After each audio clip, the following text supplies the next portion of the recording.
you feel how cruel people, who don't seem to deserve what they have, always get everything they want, while you, trying to do the right thing, face one problem after another and never get anything good out of it? If that question burns inside you, if it feels like a burning ember at the bottom of your soul, I want you to know that you are in the company of saints, prophets, and kings. It is not a new question. It is perhaps the oldest and most painful question humanity has directed to heaven. It is the cry that echoes through the Psalms, the lament found on Job's lips, the complaint that pursued the prophets in the desert. Far from being a sign of weak faith, this question is the mark of a living conscience, of a heart that refuses to accept injustice as the final word. It is proof that you still believe in a moral universe, and your pain is the result of the collision between that belief and the harsh, cold reality you observe every day. We have been taught to suppress this doubt, to see it as a betrayal. We have been told that God's ways are mysterious and that we should simply have faith, as if faith were a switch that turns off critical thinking and honest observation. But true faith is not blind. It is the one that chooses to look steadily at suffering and contradiction without blinking. The strongest faith is not the one that never doubts, but the one that doubts and keeps searching. So today, we will not hide from this question. We will walk directly into the heart of the storm, armed with honesty, and we will explore the landscape of this wound, not to find easy answers that insult our intelligence, but to seek a sufficiently deep understanding to sustain us when everything else fails. To start this journey, we must have the courage to examine the same words we use in our complaint, beginning with the most difficult: I am good. When we say that, what are we really saying? Usually, it is a comparative statement. We look at the corrupt, the abuser, the selfish, and rightly so. We distance ourselves. I am not like that, we declare. And it is true. We are not. We pay our debts, try to be kind to strangers, do not actively wish evil upon anyone. On the grand scale of human morality, we find ourselves firmly on the side of light. However, the great traditions of wisdom urge us to look a little deeper, not to induce guilt, but to achieve clarity. They ask us whether goodness is merely the absence of spectacular evil, or is it a positive quality, an active force? Aristotle, more than 2,300 years ago, argued that virtue was not a passive state, but an activity, an excellence of character cultivated through habit. Being good was not simply not being bad. It was actively being brave, just, temperate, and wise. From this perspective, our goodness often resembles more an innocuous neutrality than an active virtue. Theological traditions take this examination to an even more radical level. In Judaism, the concept of tzedakah is not simply translated as charity, but as justice or righteousness. It is a duty, not an option. In Christianity, the Sermon on the Mount sets a standard of goodness that goes beyond external action and penetrates internal motivation. Not only shall you not kill, but you shall not harbor anger in your heart. Not only shall you not commit adultery, but you shall not look with lust. It is a standard designed to be unattainable by human effort, to show us that goodness, from a divine perspective, is not a scale in which we weigh our good deeds against the bad. It is a condition of being, a perfect alignment with the Creator that, by our own nature, eludes us. By saying this, we are not invalidating our effort. The effort to do what is right is noble and worthwhile. But we are challenging a hidden assumption that often fuels our frustration, the idea that life is a transaction. Deep down, we believe that if we insert enough coins of good deeds into the cosmic machine, it will reward us with health, wealth, and happiness. And when the machine does not give us what we believe we deserve, we get angry. We feel we've been cheated. We yell at the manager of the universe, accusing it of breach of contract. But what if there was never such a contract? What if goodness is not the cause of an easy life, but the effect of a well-lived life? And what if its reward is not external, but internal? The peace of a clear conscience, the strength of character, the resilience of an upright soul. This perspective does not erase the pain of difficulty, but it does take away the sting of personal injustice. Suffering ceases to be a punishment for a crime we did not commit and becomes an inherent condition of existence, something we must navigate with the strength our kindness has given us, rather than something our kindness should have prevented. Now let us consider the other side of our complaint, the observation that eats us up from within, the prosperity of the wicked. This is not a modern perception. It is a crisis of faith as old as faith itself. We must read Psalm 73, a poem written over 2,500 years ago, which could have been written last night. The author, Asaph, a music director in the temple, confesses that he almost lost his faith for the very same reason.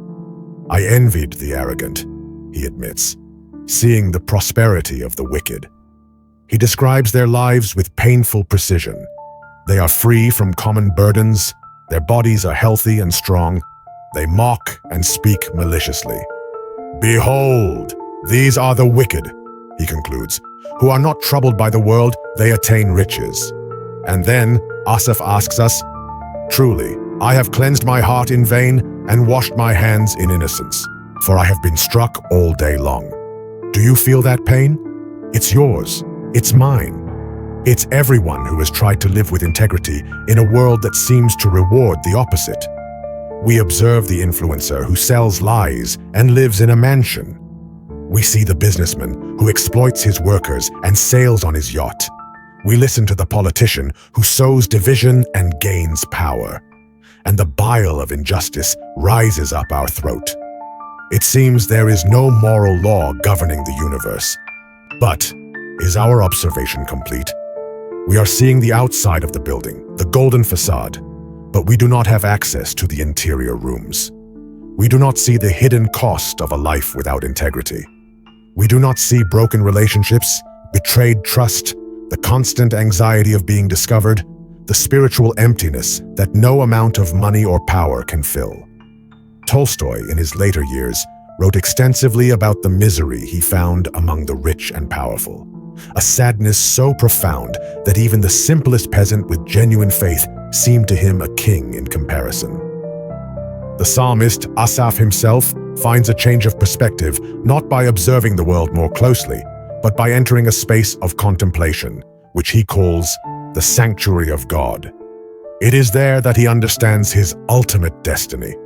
He realizes that his prosperity is built on slippery ground. His success is a mirage that will fade away. We may not see it in our lifetime. Old and rich people may die in their beds, but justice has a horizon broader than a single life. The arc of the moral universe, as has been so eloquently said, is long, but it leans toward justice. Sometimes it leans so slowly that an almost geological perspective is needed to perceive its movement. This leads us to an uncomfortable truth. Our demand for justice often operates on a very short timeline. We want accounts to be settled at the end of each day, like in a cash register. But the universe does not work that way. The consequences of actions propagate through time in complex and unpredictable ways. Wealth accumulated through cruelty can bring a curse to future generations. Integrity maintained amidst suffering can plant seeds of strength and blessing that will flourish long after we have departed.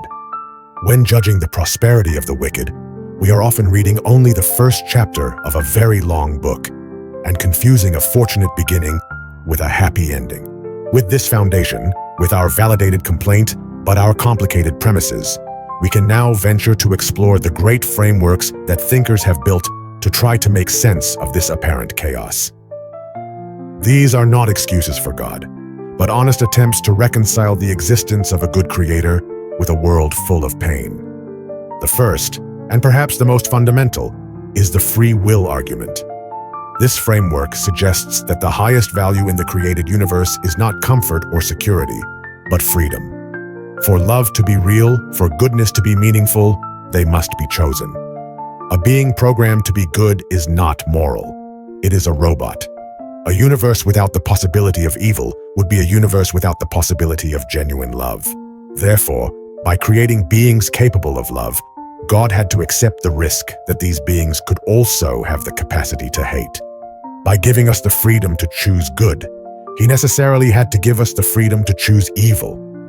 Much of the suffering that afflicts us, especially that which comes from the cruelty of others, is therefore not an act of divine commission, but of divine permission.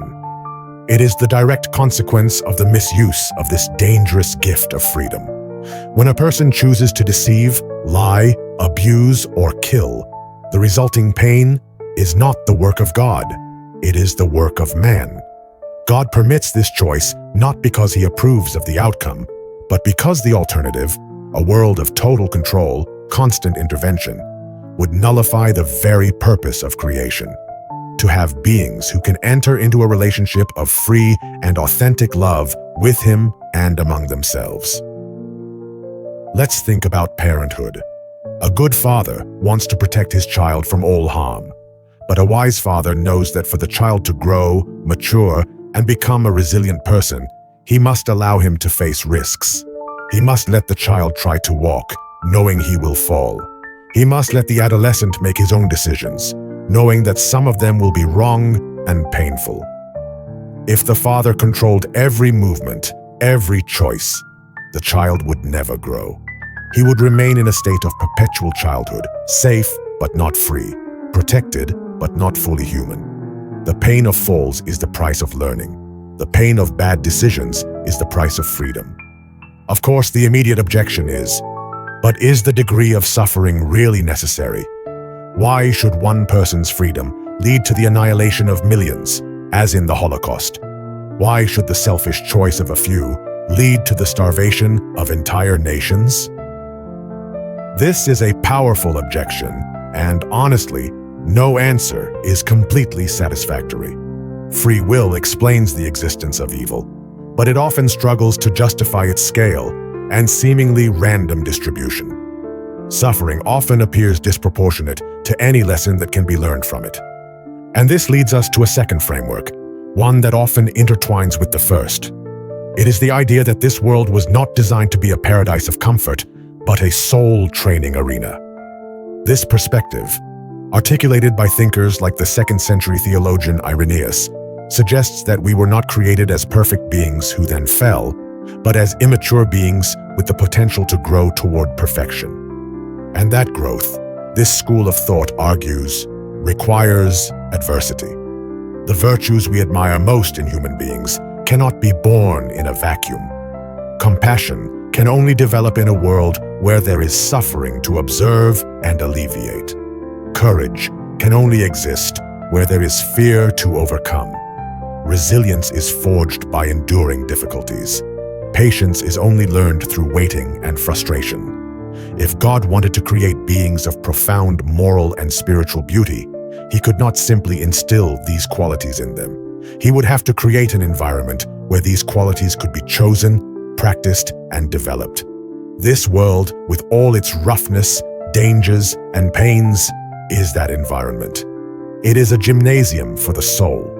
Problems and trials are the weights that make us stronger. Let's think about the metaphor of the crucible.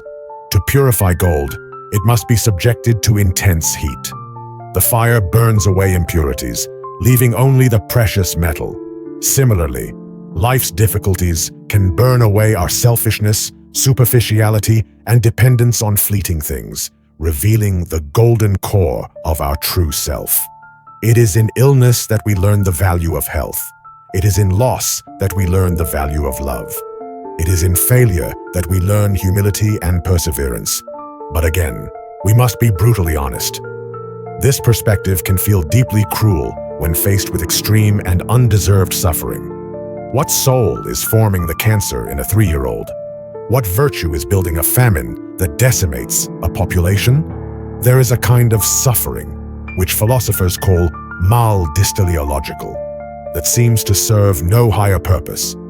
It appears to be pure and horrible loss, and any theodicy, any attempt to justify God's ways, must humbly acknowledge that it remains silent before such horrors. Explaining a child's suffering as a growth opportunity for their parents or the community may sound morally monstrous. Therefore, while the idea of soul formation can give us a framework to understand our own personal struggles, it often breaks down when trying to encompass the full scale of suffering in the world. When the first two frameworks, the one of free will and the one of soul formation, show their limits, we are forced to adopt a much broader perspective, to step back so far that we almost lose sight of the details. This is the framework of the greater good, or, as we might call it, the perspective of the cosmic tapestry. Imagine a master weaver working on an enormous tapestry. If we stand behind the loom, all we see is chaotic disorder. We see knots, loose threads, clashing colors, dark and confusing sections. There is no pattern, no beauty, only a chaos of fibers. Our experience of life, from our limited perspective in time and space, is like standing behind the tapestry. We see the diagnosis of cancer, the loss of a job, a friend's betrayal. We see the dark and ugly threads, and we cannot understand how this could be part of a good and beautiful design. But the master weaver, who sees the tapestry from the front, has a completely different perspective. He sees the whole image. He knows that that black thread, which seems so out of place from behind, is crucial to give depth to a shadow. He knows that that ugly knot is what secures a vital section of the design. He knows that the painful stretch of dark colors is what will make the bright section that follows shine with even greater beauty. From his perspective, there is not a single thread out of place. This analogy invites us to consider the possibility that events that seem purely negative from our perspective may be necessary for a greater good that we cannot conceive. Our vision is short-sighted. We see the chessboard from the perspective of a single pawn, and we complain that we have been sacrificed. But the chess player, who sees the entire board, knows that the sacrifice of that pawn was necessary to win the game. The story of Joseph in the book of Genesis is the archetype of this perspective. Sold as a slave by his jealous brothers, falsely accused and imprisoned, Joseph suffers years of injustice. From his perspective, his life is a series of undeserved disasters. But in the end, when he has become the second most powerful man in Egypt and has the power to save his family and the entire nation from famine, he can look at his brothers and say one of the deepest phrases in all literature: "You intended to harm me, but God turned it to good, to accomplish what is now being done, the saving of many lives." Joseph can, in retrospect, see the pattern in the tapestry. The problem with this perspective, of course, is that it is deeply unsatisfying on an emotional level at the moment of pain. Telling someone who has just lost a child that it is part of a greater plan is, frankly, cruelty.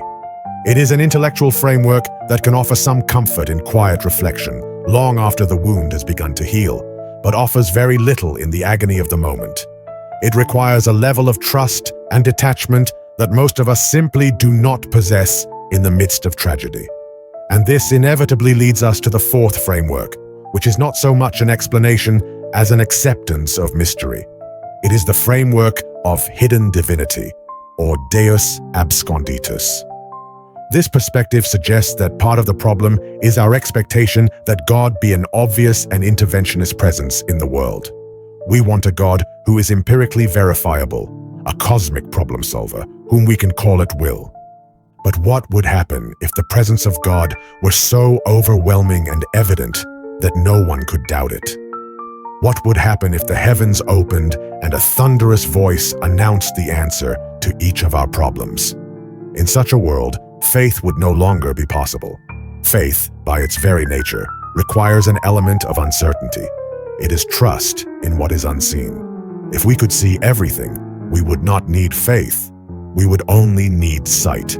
The relationship with God, argue thinkers like Søren Kierkegaard, requires a leap of faith across the abyss of uncertainty. If there were no abyss, there would be no leap, and therefore, no genuine faith. From this point of view, God's silence is not a sign of absence or indifference, but a necessary condition for an authentic relationship. It is an act of divine respect for our freedom. God refrains from overwhelming us with His power so that we can seek Him freely, out of love, and not through coercion or overwhelming convenience. Silence is a space, an invitation. It is the space in which our faith can grow, mature, and transition from childish dependence on rewards and punishments to adult trust in God's character, even when we cannot understand His actions. Let's think about a deep human relationship. True love is not based on constant monitoring and tests of affection. It is based on a fundamental trust that can withstand periods of silence, distance, and misunderstandings. Sometimes the greatest test of love is to keep trusting when communication has broken down and appearances are against you. Perhaps the relationship with the divine works in a similar way. Times of spiritual drought and apparent silence are not the end of the relationship, but a test of its depth. It is in those moments that we are asked whether we love God for His gifts, or if we love the giver, regardless of the gifts. Each of these four frameworks, free will, soul formation, the cosmic tapestry, and hidden divinity, offers us a different lens to view our suffering. None of them on its own is completely sufficient. Each has strengths and weaknesses, but together they begin to paint a picture of a universe that is much more complex than our simple equation of, if I am good, I deserve a good life. They show us that the purpose of life may not be happiness, but growth. That love requires freedom. That perspective is everything. And that faith is forged in the crucible of uncertainty.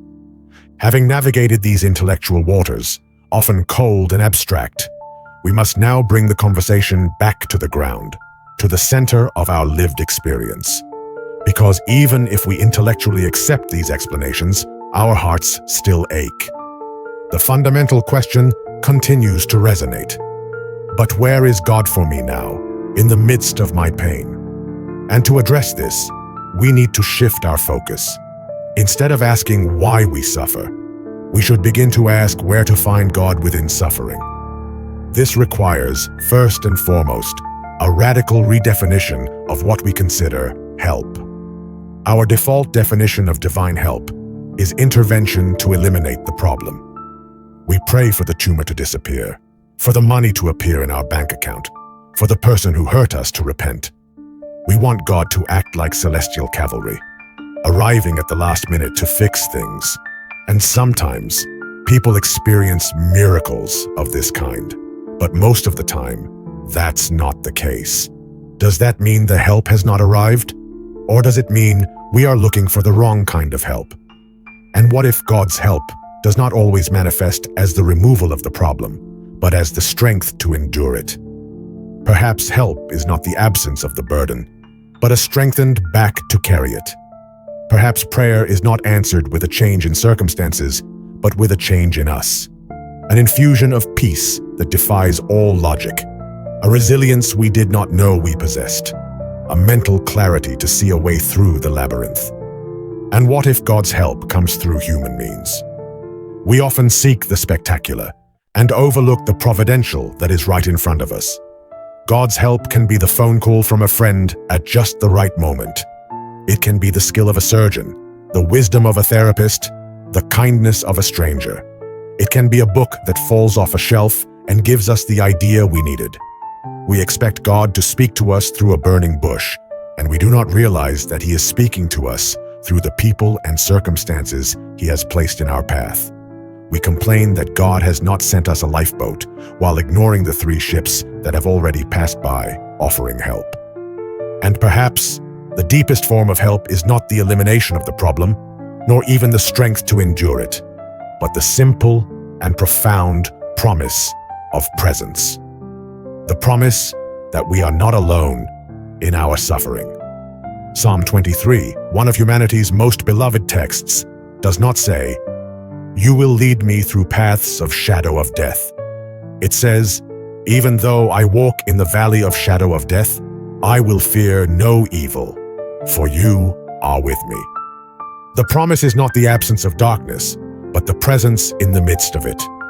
For the Christian faith, this idea finds its highest expression in the figure of the cross. The central response of Christianity to the problem of suffering is not a philosophical argument, it is a historical event. It is not a theory, it is a person. Christians believe that in Jesus, God did not stay in a distant heaven, observing human suffering from a position of unblemished safety. Instead, he voluntarily descended into disorder, pain, and injustice of human experience. He lived a life that included poverty, misunderstanding, rejection, and betrayal. And he died a death marked by physical torture, public humiliation, and most profoundly, a feeling of divine abandonment encapsulated in his cry, my God, why have you forsaken me?" The cross means that God is not exempt from the suffering he allows. He has entered into it. He has solidarized himself with it. He has sanctified suffering through his own participation in it. Therefore, for a Christian, God is not an indifferent spectator, but a companion in pain. He does not offer easy answers from a distance. He offers his wounded presence beside us. The question ceases to be, where is God in my suffering? And becomes, how can I cling to this God who suffers with me? This does not eliminate pain, but it can radically transform the experience of being alone in it. With this new perspective, our initial question, why, if I am good, doesn't God help me, begins to dissolve, not because it has been conclusively answered, but because it has been surpassed by deeper and more useful questions. Questions like, what can I learn from this situation? How can I grow through this pain? In what subtle ways am I being offered help that I have not recognized? And most importantly, how can I use my own experience of suffering to connect and serve others who are suffering? This shift from focusing on the why to the what now is crucial. It moves us from a passive position of victimization to an active position of creating meaning. As long as we are trapped in the why, we are prisoners of our past and circumstances. We demand an explanation that may never come in this life. But when we focus on the what now, we become agents of our own healing and growth. There are several practical paths we can take. The first is the path of lament. As we saw earlier, it is a biblical and honorable path. Giving voice to our pain, our anger, our confusion without censorship is an act of faith. It is treating God as a real being with whom one can have a real relationship. And real relationships are not always beautiful. Sometimes they are filled with screams and tears. Suppressing these emotions in the name of false piety is harmful to our soul. Writing a psalm of lament, shouting in a safe space, honestly talking with a trusted friend or counselor, these are spiritual acts. The second path is that of gratitude. This may sound paradoxical, almost insulting in the midst of great pain. But the practice of gratitude is not a denial of suffering. It is a refusal to let suffering be the whole story. It is the intentional act of seeking and recognizing small points of light, even in the darkest night. It can be gratitude for a hot cup of tea, for the sun on the face, for 5 minutes of peace, for the life of a loved one who is no longer here. Gratitude reconfigures our brain. It trains us to see blessings instead of focusing solely on burdens. It does not change the circumstances, but it changes our capacity to inhabit them. The third path is that of service. Often, the quickest way to get out of our own suffering is to enter into another person's suffering. When we focus on alleviating someone else's burden, ours seems lighter. Service frees us from the prison of our own mind and connects us with shared humanity. It gives us a purpose beyond our own survival or comfort. By becoming the answer to someone else's prayer, we often find the answer to our own. We become the hands and feet of the divine help we ourselves were seeking. Finally, there is the path of community. Suffering isolates us. It makes us feel that we are the only ones who have gone through this. But the truth is that suffering is the connective tissue of the human experience. We are not alone. Seeking community Being vulnerable, sharing our stories, and listening to others' stories is a powerful antidote to despair. It is in community where the abstract presence of God becomes tangible. In a hug, in a shared meal, in someone sitting silently with us in our sorrow. So, after this long and winding journey, where does all this leave us? It leaves us in a place of tension, mystery, and a more humble and nuanced faith. The initial question has not been erased with a neat and orderly answer. And that is good. Neat answers do not survive contact with real suffering.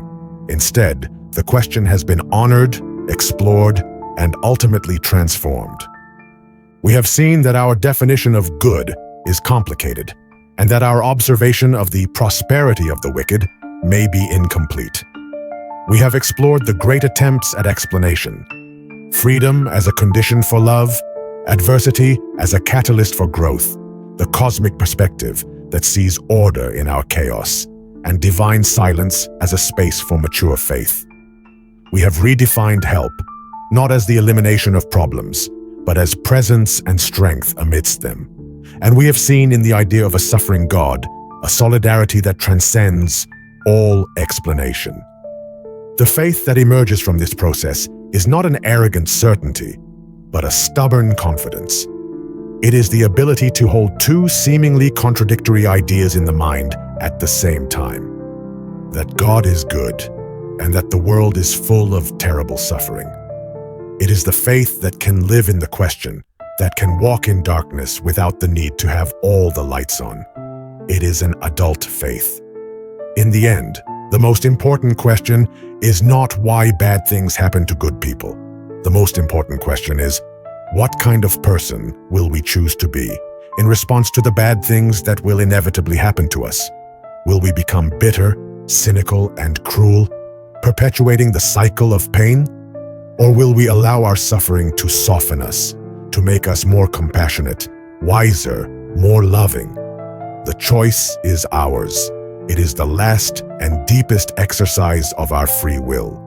And perhaps, just perhaps, that is the greatest help of all: the freedom and strength to face a broken world, and instead of cursing the darkness, to choose, with every act of kindness, with every gesture of forgiveness, with every moment of gratitude, to light a small candle